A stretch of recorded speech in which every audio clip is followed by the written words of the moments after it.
Hello. तो आज हम बात करेंगे कि क्लाइमेट चेंज क्या होता है, क्लाइमेट चेंज क्यों है, क्लाइमेट चेंज के क्या परिणाम होंगे और क्लाइमेट चेंज को रोकने के लिए हम कौन कौन से कदम उठा सकते हैं। पहले हम क्लाइमेट चेंज को थोड़ा सा बेसिक से समझते हैं। जैसे क्लाइमेट चेंज जो होता है वो कुछ ग्रीन हाउस गैसेस की वजह से होता है। लाइक CO2 एक ग्रीन हाउस गैस है, पानी की भाप एक ग्रीन हाउस गैस है, मीथेन, क्लोरोफ्लोरोकार्बन और ओजोन जो कि एक पॉइजनस गैस होती है। ये सारे गैसेस जो हैं वो ग्रीन हाउस गैसेस होते हैं। अब इन ग्रीन हाउस गैसेस का और क्लाइमेट चेंज के बीच में क्या संबंध है। तो हम सब जानते हैं कि अर्थ के ऊपर जो अल्टीमेट सोर्स ऑफ एनर्जी है वो सन है। सारी ऊर्जा जो है वो हमें सन से मिलती है। हालांकि अर्थ के पास अपना भी टेम्परेचर जनरेट होता रहता है, कहीं कहीं अगर ज्वालामुखी फटते रहते हैं तो, लेकिन वो टेम्परेचर बहुत ज़्यादा राइज़ करने के लिए ज़िम्मेदार नहीं होता है। तो सन से जो रेडिएशन अर्थ पे आती हैं वो अर्थ के सरफेस से टकरा करके वापस रिटर्न हो जाती हैं।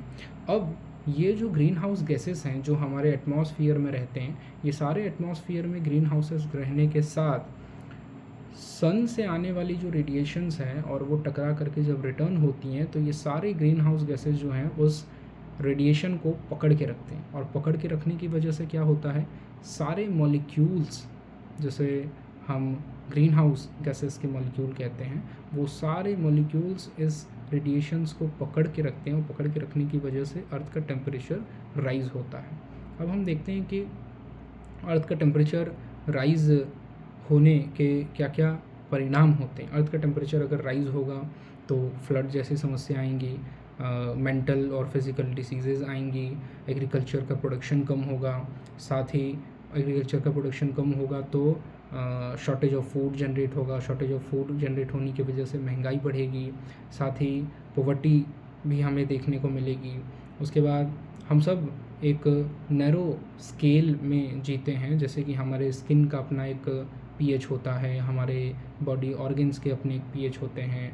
तो टेम्परेचर राइज़ होने की वजह से अल्टीमेटली जो क्रॉप्स होते हैं वो इस टेम्परेचर में रहने के लिए अभी तक तो अपने आप को बिल्ड नहीं कर पाए हैं। तो टेम्परेचर राइज़ होने की वजह से अल्टीमेटली क्रॉप का प्रोडक्शन कम हो जाएगा, क्रॉप का प्रोडक्शन कम हो जाएगा और एक तरफ आबादी बढ़ेगी। तो हम जानते हैं डिमांड और सप्लाई का पूरा खेल है।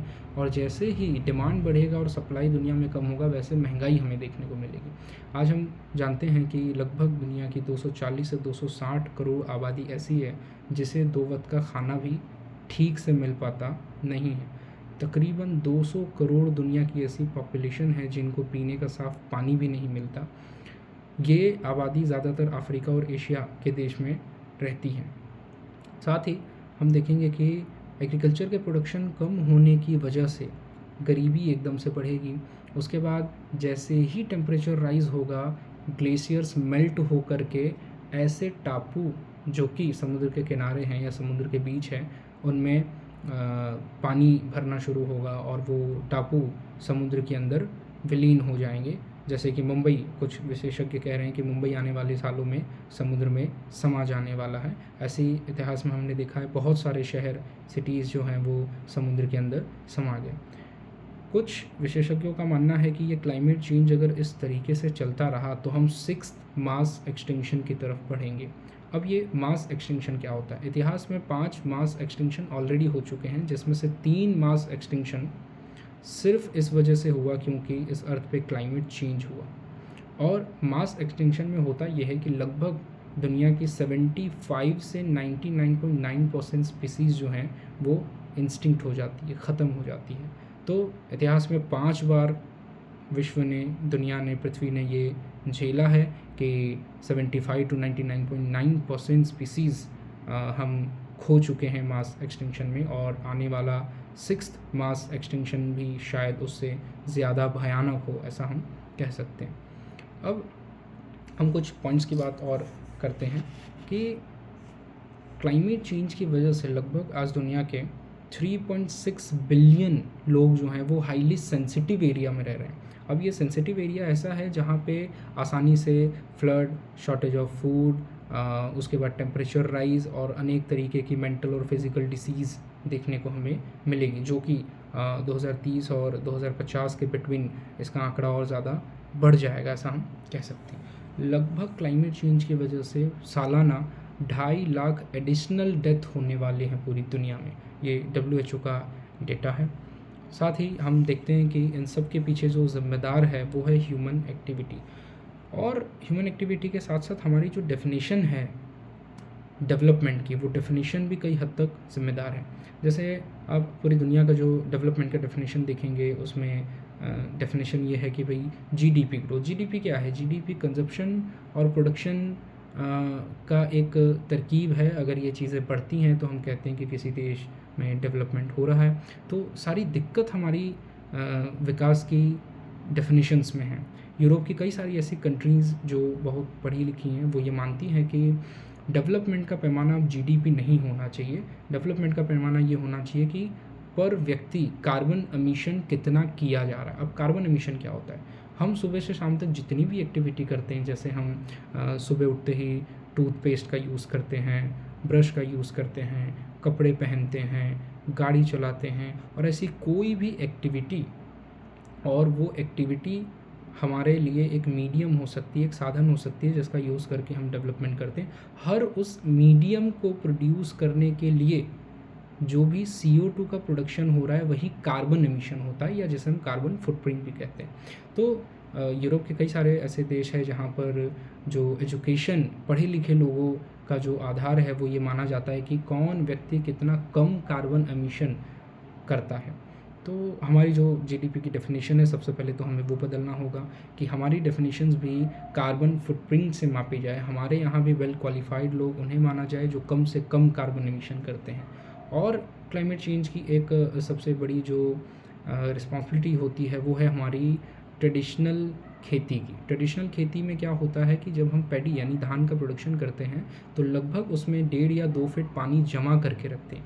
अब ये जो पानी है इसमें कुछ माइक्रोब्स होते हैं जो रिएक्ट करके मीथेन का प्रोडक्शन करते हैं। लगभग ग्लोबल टेम्परेचर के 8 से 10% मीथेन के प्रोडक्शन में हमारी ट्रेडिशनल खेती रिस्पॉन्सिबल है, और ख़ास करके पैडी का जो प्रोडक्शन होता है वो पूरी दुनिया में 8 से 10% मीथेन को प्रोड्यूस कर रहा है।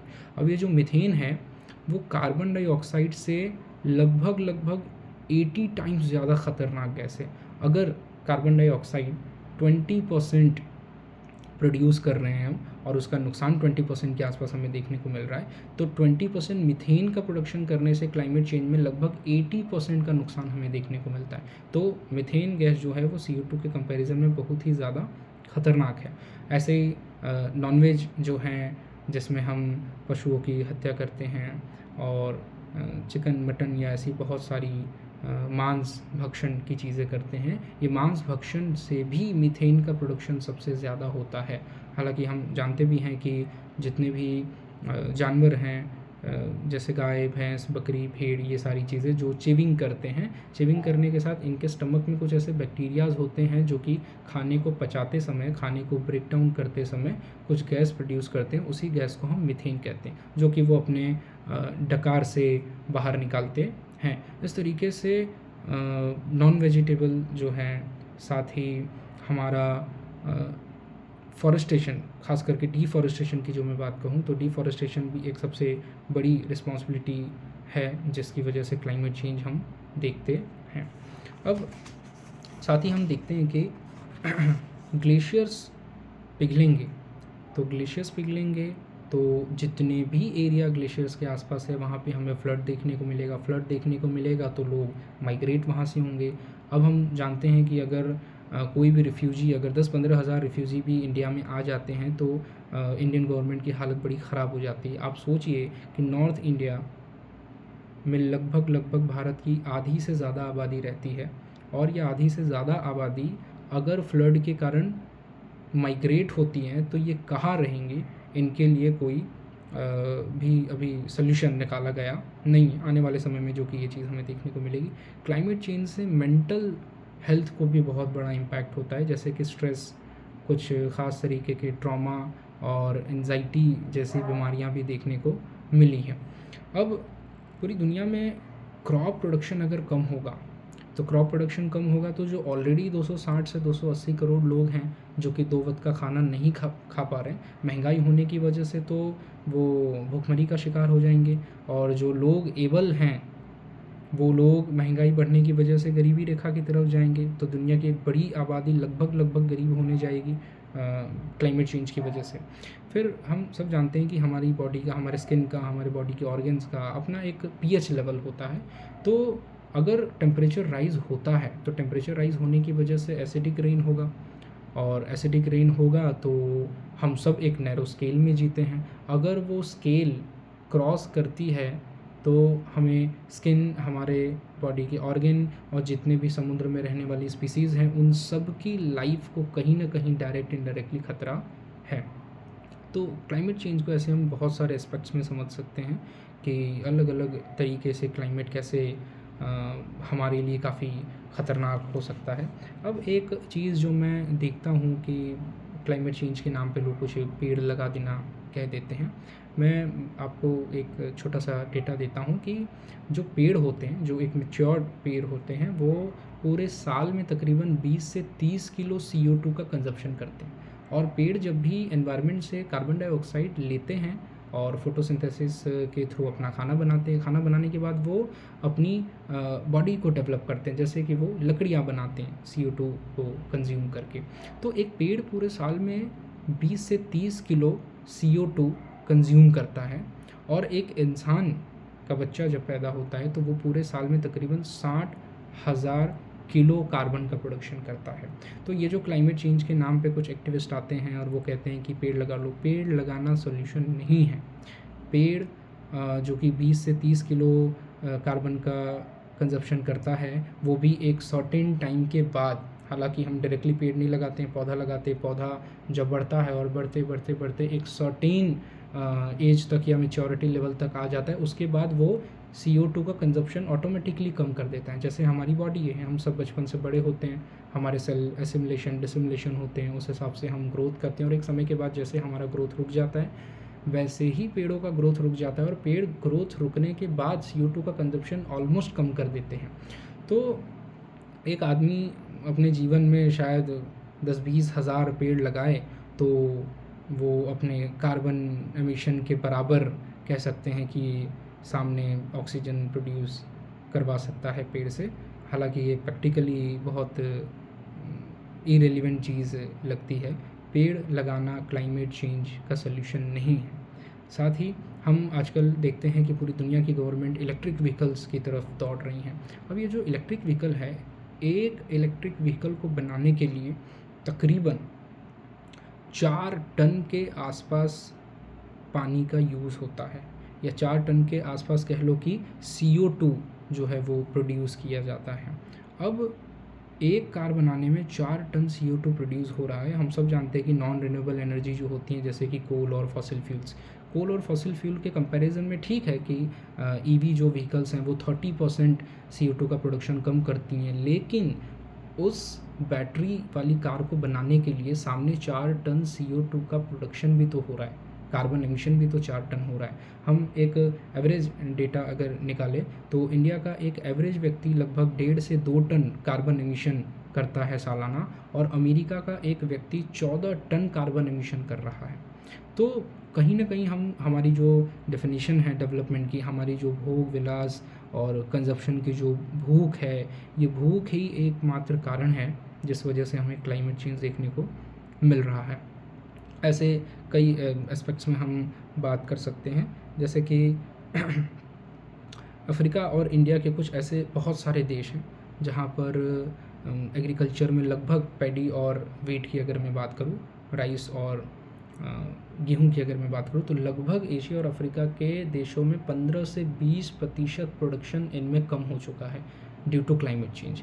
अब हम जैसे किसी सुटेबल क्लाइमेट में रहना चाहते हैं या बॉडी हमारी रह सकती है, वैसे तो गेहूं और चावल भी एक स्पीसीज़ है, एक प्रजाति है, एक जीव है, वो भी एक सर्टेन क्लाइमेट कंडीशन में ही रह सकती है। अगर उनके लिए भी एकदम से क्लाइमेट चेंज हो जाता है तो वो भी सर्वाइव नहीं कर पाएंगे, और सर्वाइवल नहीं करने की वजह से ऑटोमेटिकली प्रोडक्शन गिरेगा, और प्रोडक्शन गिरेगा तो इसका सीधा इम्पैक्ट उन 300 करोड़ लोगों के ऊपर पड़ेगा जो कि बिलो पॉवर्टी लाइन है, जिनको 2 वक्त का खाना भी ठीक से नहीं मिल पाता।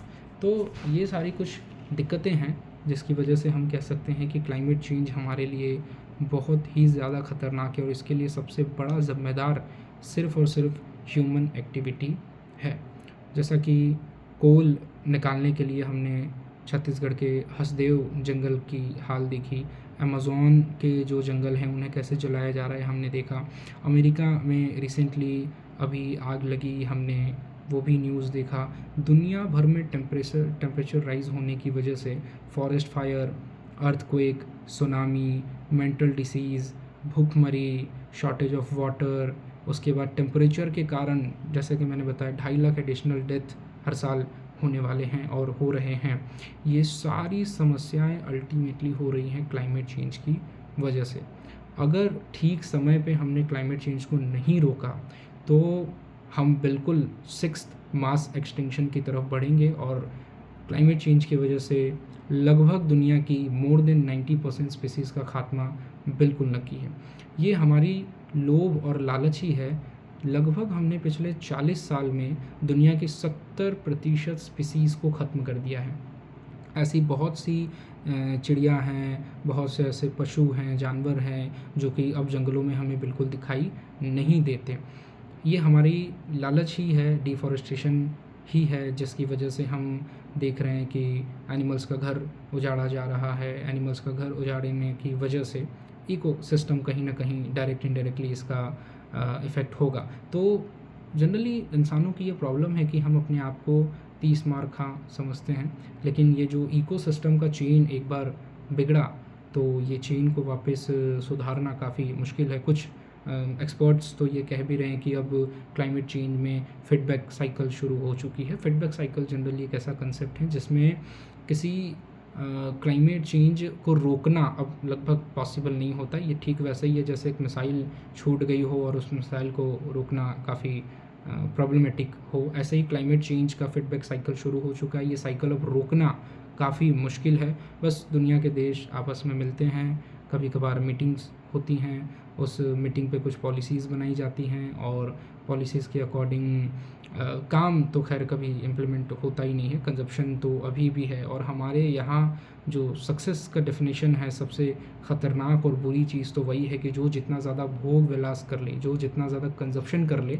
उस व्यक्ति को सबसे ज़्यादा सक्सेस माना जाता है। तो सबसे पहले हमारे सक्सेस का डेफिनेशन, हमारे डेवलपमेंट का, ग्रोथ का डेफिनेशन बदलना ज़रूरी है और बदलने का एकमात्र रास्ता है वो है एजुकेशन। तो जब तक हमारी शिक्षा प्रणाली, एजुकेशन सिस्टम नहीं बदलेगा तब तक मुझे नहीं लगता कि क्लाइमेट चेंज जैसी बड़ी और भयानक समस्या से हम निपट सकते हैं। और ऐसे बहुत सारे पॉइंट्स हैं जो कि क्लाइमेट चेंज के रिलेटेड हम देख सकते हैं, सुन सकते हैं और ये कहीं ना कहीं व्यक्ति बाहर से नहीं, भीतर से बीमार है। ये भीतरी बीमारी की वजह से, हमारी लालच की वजह से ये पूरी दुनिया इस चीज़ को देख पा रही है और आने वाले समय में हम अपनी जनरेशन्स को कैसी दुनिया देंगे इसका कोई भी अनुमान हमें नहीं है। शायद हम 6th मास एक्सटिंक्शन की तरफ बढ़ें और ये हमारी आखिरी पीढ़ी हो, ऐसा भी कह सकते हैं। और टेम्परेचर रोकने का जैसा कि मैंने बताया 2 ही उपाय है, पॉपुलेशन को कंट्रोल करना और हमारी डेफिनेशन डेवलपमेंट को लेकर के बदलना। इट मीन्स कंजप्शन, भोग विलास, ये सक्सेस का, ये डेवलपमेंट का डेफिनेशन या आधार नहीं होना चाहिए। जब तक ये आधार नहीं बदलेगा क्लाइमेट चेंज जैसी प्रॉब्लम्स कभी भी सॉल्व नहीं हो सकती हैं। Thank you so much.